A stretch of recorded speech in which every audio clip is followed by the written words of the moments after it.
Prodancast, Decodifica, o podcast da Prodan voltado para temas de tecnologia e inovação, buscando sempre trazer uma visão prática, direto de quem está na linha de frente.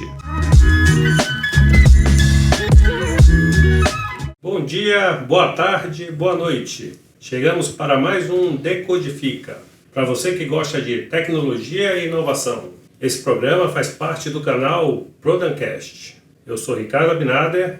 E eu sou o Gustavo. Qual é o nosso tema de hoje, Gustavo? Bom, Abinader, hoje embarcaremos em uma jornada fascinante pelos céus digitais da tecnologia, explorando o mundo da computação em nuvem. Imagine ter seus dados, aplicativos e recursos armazenados e acessíveis a qualquer momento, de qualquer lugar. A computação em nuvem não está sendo apenas uma revolução tecnológica, mas também está se mostrando um catalisador para transformações profundas em como vivemos, trabalhamos e inovamos. Estamos prestes a decifrar os mistérios por trás desta nuvem tecnológica com a sabedoria de nossos convidados especialistas. Estejam prontos para uma conversa esclarecedora que iluminará as alturas da computação em nuvem e suas infinitas possibilidades.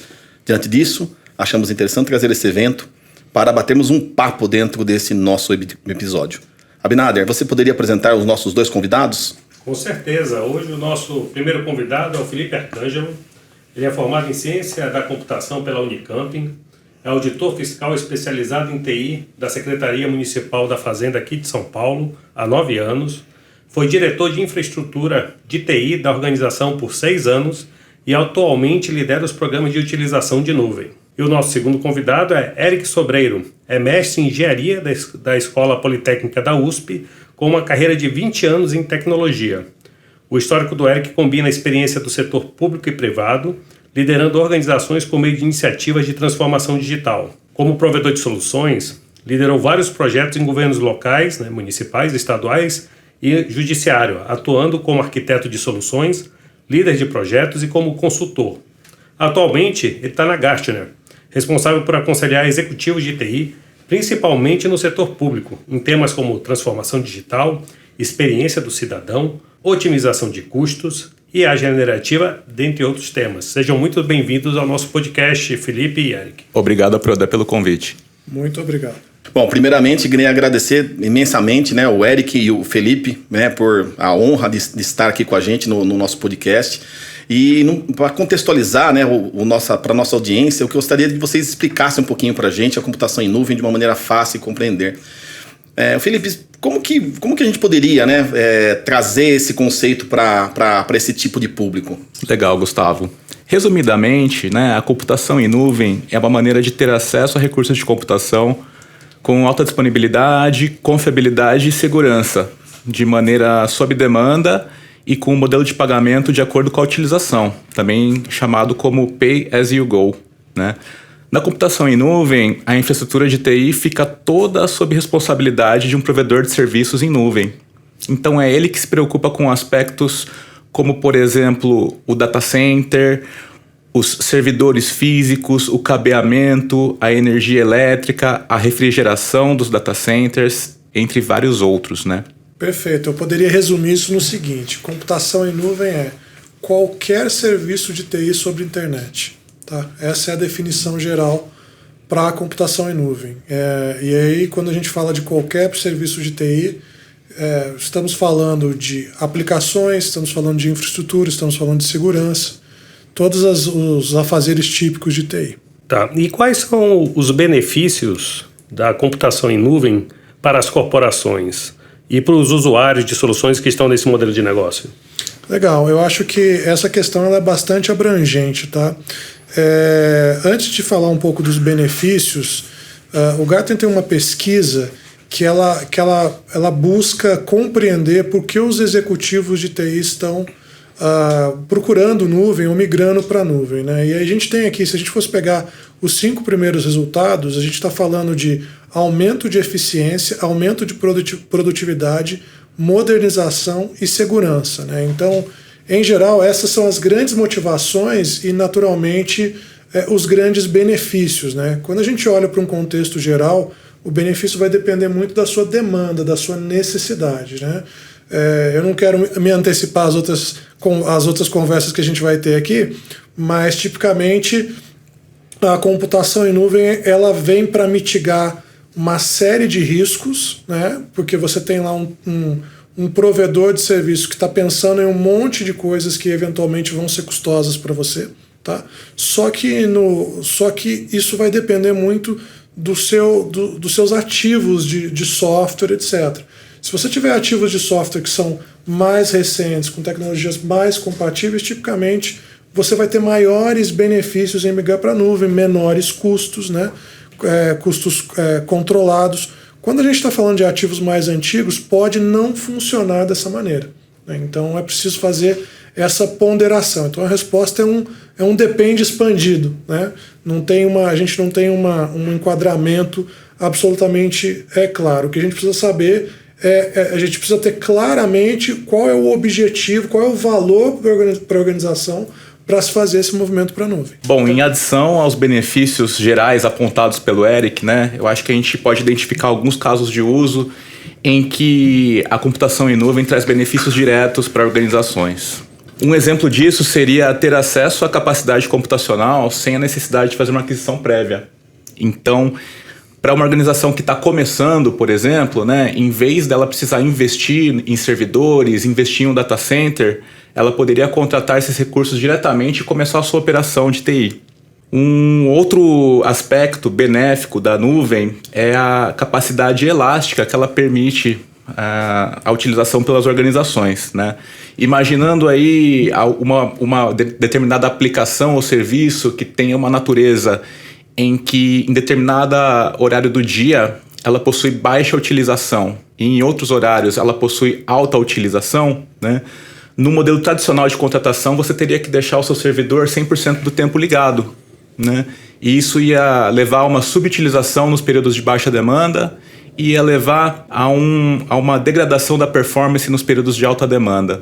A nuvem permite que a gente aloque recursos de forma elástica, que a gente deixe de usar recursos, né, em períodos de baixa utilização, reduzindo custos, e que nós aumentemos a capacidade do ambiente, a alocação de recursos em momentos de alta demanda, permitindo que a infraestrutura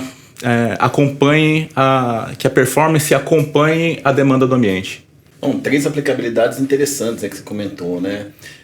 No ponto de vista aí de você, por exemplo, utilizar um ambiente de homologação, né, para um cenário desse, né? Quando você realmente precisa da máquina, você acaba alocando ela, né?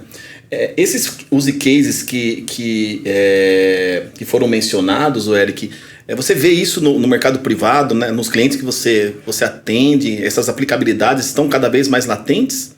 Sim, quando a gente fala como o exemplo que o Felipe colocou, de você começar algo do zero, algo novo, né? Ou um ambiente, ou tratando com aplicações novas, o ganho de produtividade ele é incomparável, né? Como foi mencionado, preparar um ambiente, estruturar, organizar a segurança desse ambiente, tudo isso é muito bem resolvido quando você começa do zero. Então, as organizações elas usam esses serviços principalmente quando elas precisam de resposta rápida. Então a gente vê muita gente utilizando para coisas novas, para front-end, para criação, para quando você adota uma plataforma mais recente, tá? Quando a gente olha quando a gente olha para sistemas legados ou sistemas um pouco mais envelhecidos, a coisa já é um pouco diferente. Aliás, toda essa facilidade, essa elasticidade, essa contenção de custo, inclusive, essa chave se inverte, né?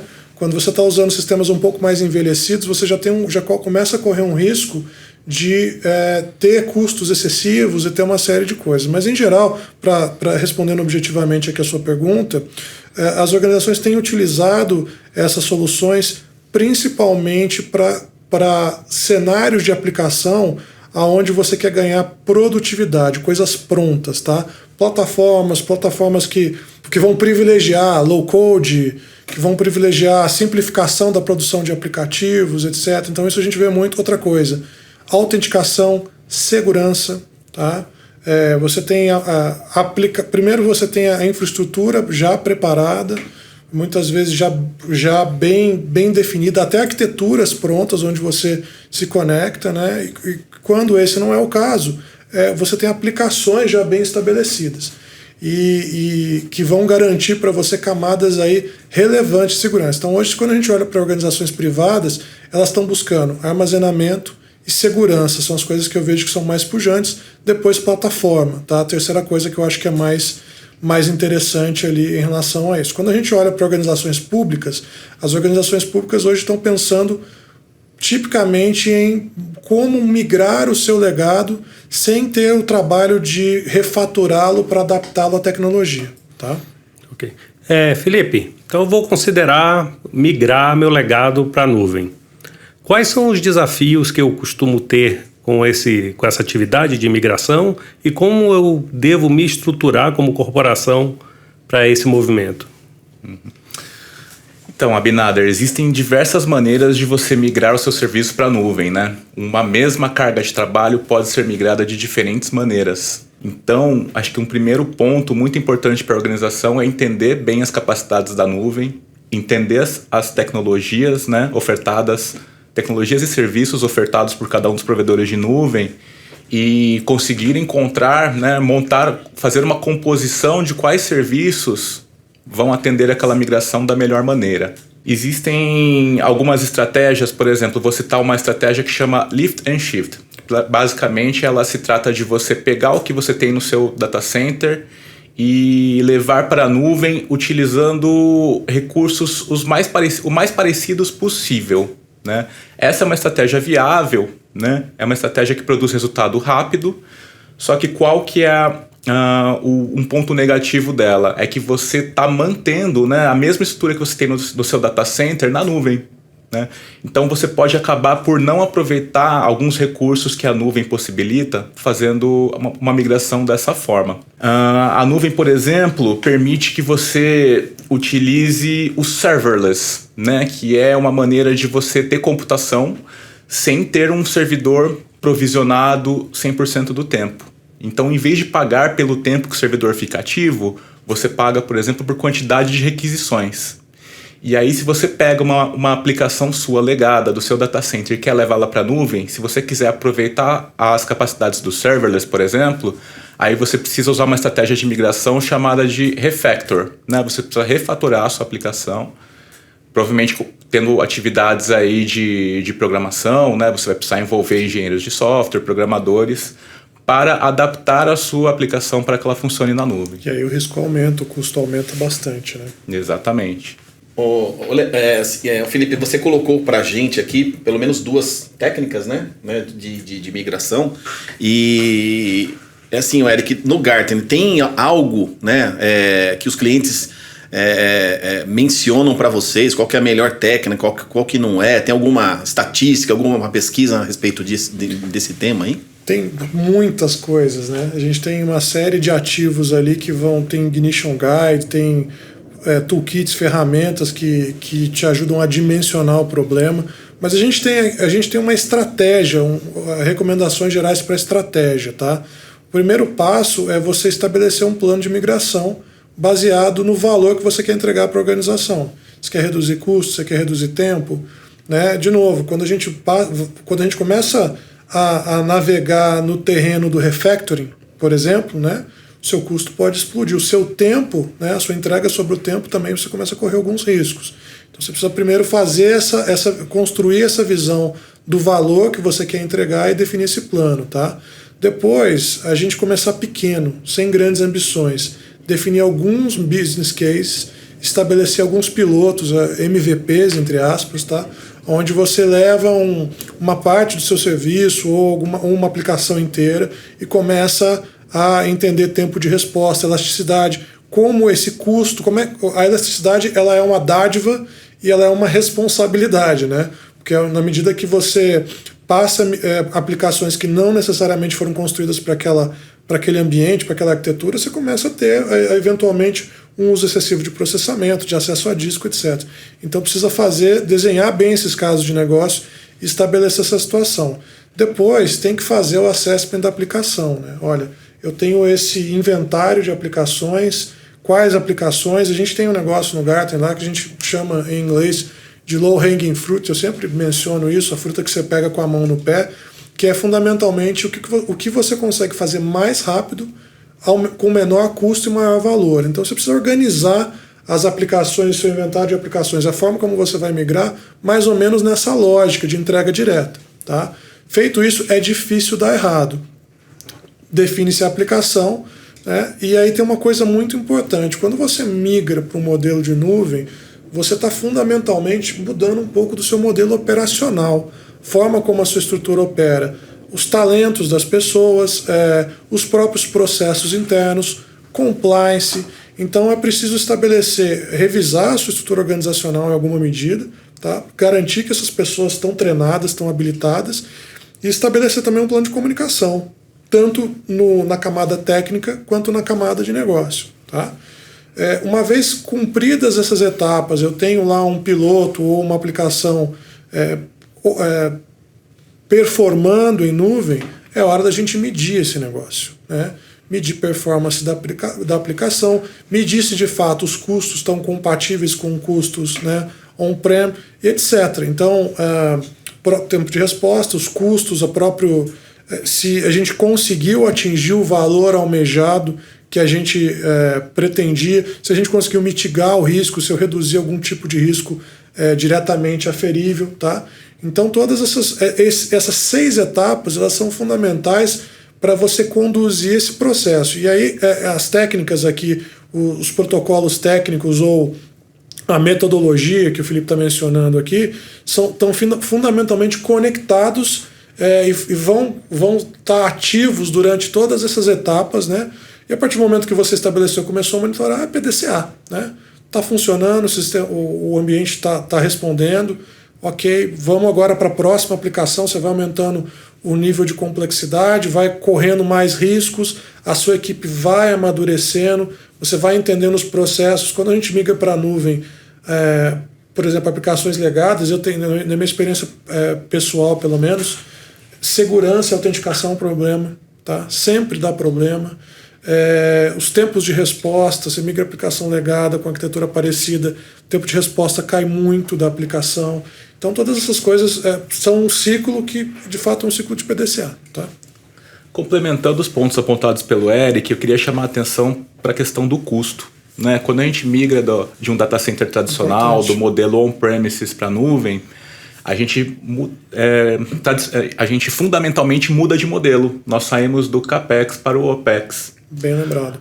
Quando anteriormente você tinha já o seu ambiente pago, né? Suas aquisições realizadas, as licenças compradas e você usava à vontade, você passa a ter um pagamento baseado na utilização do ambiente. E isso pode se mostrar um grande desafio, porque traz imprevisibilidade. Né? Vamos imaginar aí num momento de alta demanda, né? Se a sua elasticidade estiver configurada sem limites, né? O seu custo, a sua fatura no fim do mês pode trazer um valor que pode trazer custos altos, pode trazer um valor que até inviabiliza a operação da sua organização no fim das contas. Então a gestão dos custos é muito importante para que as organizações utilizem a nuvem de maneira responsável e sustentável. Bom, então assim, o Felipe abordou essa questão aí do custo, né? Vocês abordaram a questão realmente de como que a gente, né, pode fazer a migração para a nuvem, mas tem uma parte importante na pergunta do Abinader, que é justamente como que as empresas se estruturam para isso, né? Eu lembro quando eu estava pesquisando essa questão lá no Gartner, tem o Centro de Excelência em Nuvem, né?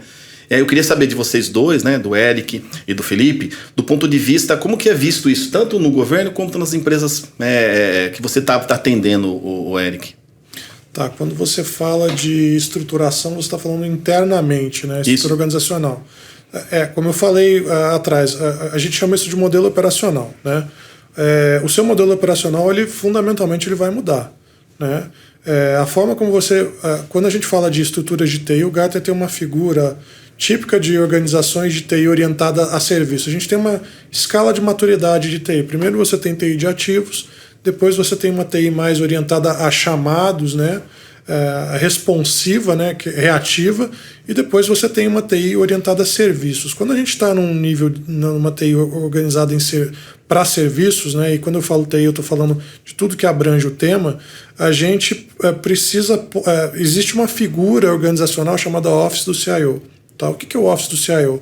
O Office do CIO é uma estrutura anexa que vai monitorar métricas, vai monitorar toda a estrutura financeira, toda a estrutura de contratos, né? Então, todo esse arcabouço que sustenta essa operação, ela fica centralizada em uma área que libera os técnicos para fazer o que eles fazem de melhor, ser técnicos, tá? Então, esse eu acho que é um primeiro ponto de atenção. Você precisa ter uma área que realmente invista tempo, parte da sua atribuição seja fazer esse tipo de controle, tá? Depois, do ponto de vista estrutural, organizacional, você vai ter ali claramente, quando a gente migra para a nuvem, você acaba desonerando as equipes técnicas que tipicamente manteriam essa infraestrutura, e isso também me permita incluir, abre uma oportunidade, né?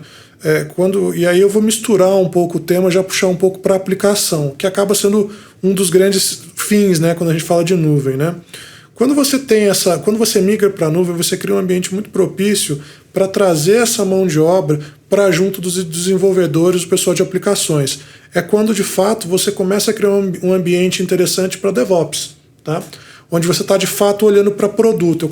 Aquelas pessoas que estavam 100% focadas em manter infraestrutura, elas têm o conhecimento de infraestrutura, elas têm um ganho de produtividade significativo trabalhando com serviços em nuvem, e isso libera para que elas estejam mais próximas das equipes de aplicação, né, trabalhando em conjunto. Então você já muda, você já finca o pé definitivamente dentro da agilidade. Você já finca o pé nos conceitos aí que a gente chama de fusion teams, de times onde a gente combina negócios, combina infraestrutura, combina aplicações para chegar a resultados mais efetivos. Então, repara, a gente falou aqui primeiro de custo, de gestão, depois a gente fala de, desonerar significativamente essa mão de obra e empregar essa mão de obra em atividades mais interessantes, né? E a gente ainda tem um fator extremamente interessante, que é a potencialização da inovação, né? Porque se antes o Felipe colocou um negócio que é bem interessante, ele falou da questão do custeio, né? Se a gente engendra a questão burocrática da contratação num modelo elástico também, onde eu tenho, por exemplo, uma ata ou algo desse tipo que me permite comprar serviços sob demanda, eu começo a abrir um leque extremamente interessante operacional, porque eu passo a ter muitas oportunidades de inovação em função da profusão de ferramentas que o ambiente em nuvem oferece. Então eu crio também um ambiente extremamente interessante para se inovar, para se criar novas soluções. Porém, se você não tiver governança sobre esse processo, né, se você não tiver um roadmap de gestão de produto para esses produtos muito claro, roadmaps muito claros, você começa também a criar um ambiente que pode ser um ambiente um pouco mais caótico do que se desejaria, né? Dentro da fala do Eric, me veio aqui uma questão. O que você e o Felipe têm a dizer? Um profissional de infraestrutura, então, minha organização definiu que nós vamos agora utilizar mais a computação em nuvem. Como isso vai impactar no meu dia a dia? Como isso vai impactar no meu trabalho? Eu vou perder o meu emprego, né? O que vocês têm a dizer para esse profissional? Os profissionais de sustentação da infraestrutura sempre vão ser necessários, mas o que a computação em nuvem tem potencializado é o que a gente chama de quebra de silos. Onde anteriormente nós tínhamos os profissionais que eram especializados em determinadas áreas, como, por exemplo, o especialista em redes, o especialista em segurança da informação, o especialista em virtualização, a gente passa a ter esses profissionais mobilizados mais próximos das equipes de aplicação, mais próximos do resultado final, né, das métricas de negócio, por exemplo. Então, esse pessoal que anteriormente apenas olhava para a infraestrutura passa a olhar, né, para as aplicações e serviços que aquela infraestrutura está provendo. Então, acredito que existe espaço para a evolução, né, desses profissionais, mas é muito importante que eles se capacitem, né, nas tecnologias em nuvem e que eles estejam abertos às possibilidades de DevOps. Eu gostaria de complementar com o seguinte: você tem uma grande oportunidade de mudança, além de todas essas coisas que a gente conversou aqui que são muito interessantes. O profissional de infraestrutura, ele passa a ser um gestor de recursos, né? Ele passa a ser alguém, e de novo, a gente vira essa chave, ele passa a ser alguém que estava respondendo à demanda por crescimento, a demanda por preparação de ambiente, para alguém que começa a observar o contexto da organização como um prestador de serviços, como alguém que já se antecipa provendo soluções, monitorando esse ambiente. Então é uma mudança bem interessante, porque você acaba... Eu acho até que é uma mudança, na minha visão, uma mudança extremamente positiva, porque esse profissional passa, de fato, a ter um papel de destaque muito maior quando ele está próximo de aplicações, quando ele está próximo da entrega de valor da organização, né? Então, muda esse perfil, fica um perfil mais estratégico, na minha visão. E, assim, Felipe, vocês acham, né, o Eric também, que esses profissionais de infraestrutura estão preparados? Porque a gente acaba vendo que vai ser uma transformação cultural aí, né? Até na migração de papéis, né? A pessoa que vai lá estudou, reestudou, e aí passa a ter um papel mais de negócio, um papel mais, né, focado nesse tipo de demanda. Vocês acham que eles estão preparados? Essa é uma ótima pergunta. Nem todos estão preparados, mas a curva para se preparar, ela é bastante execuível, não há grandes desafios nisso, né? Eu acho que a curva para o profissional de infraestrutura não é diferente para a curva de qualquer profissional de TI atualmente, né?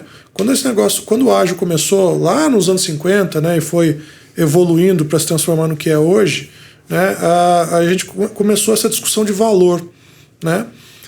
Eu, na minha vida pregressa aí, 15, 20 anos atrás, trabalhando em projetos de TI, frequentemente a gente tinha aquela visão do profissional de TI encapsulado, né?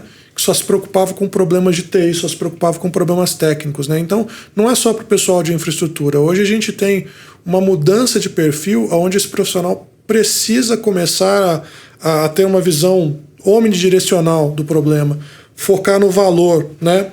Claro que com conhecimento, com embasamento técnico. Então essa é uma mudança, eu diria que não é só para o profissional de infraestrutura, é para qualquer profissional, desenvolvimento, aplicações, plataforma, qualquer profissional de TI, testes, requisitos, tá?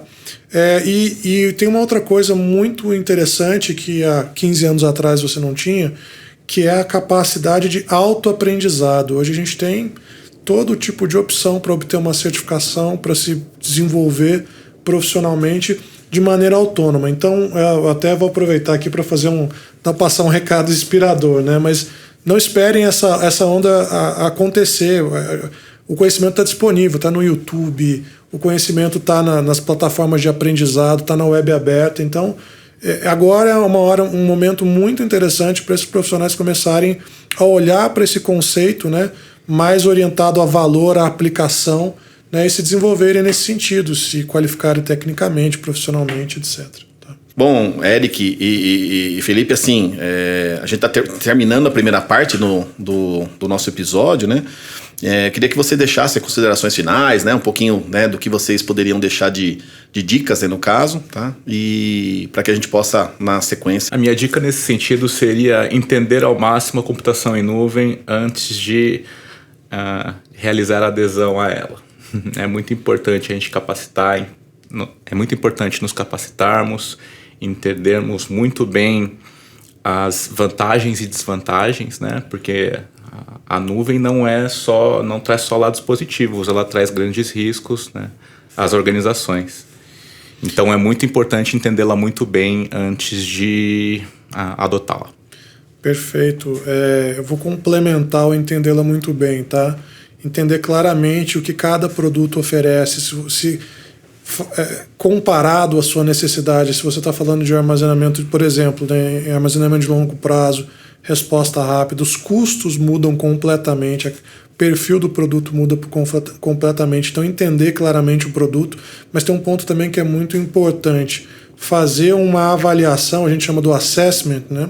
Fazer o assessment do seu ambiente, das suas aplicações, né? Estudar esse processo, entender esses riscos, tentar mensurar esses riscos, estabelecer essa estratégia e, acima de tudo, nesse contexto de estabelecer estratégia, medir riscos, minimamente métricas, tá? Medir esse processo, entender se o objetivo almejado está sendo cumprido ou não. Isso é fundamental para a gente não se perder no processo sobre o aspecto técnico, mas sobre o aspecto de negócio e de custos também.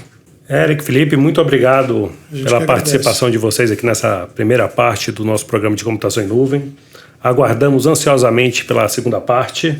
Quero agradecer a toda a equipe de produção, gravação e edição que nos ajuda demais no podcast. Esse episódio teve a concepção de Eduardo Amaro, Gustavo Alberto e Ricardo Abinader. E este foi mais um Prodancast. Não se esqueça de curtir e compartilhar.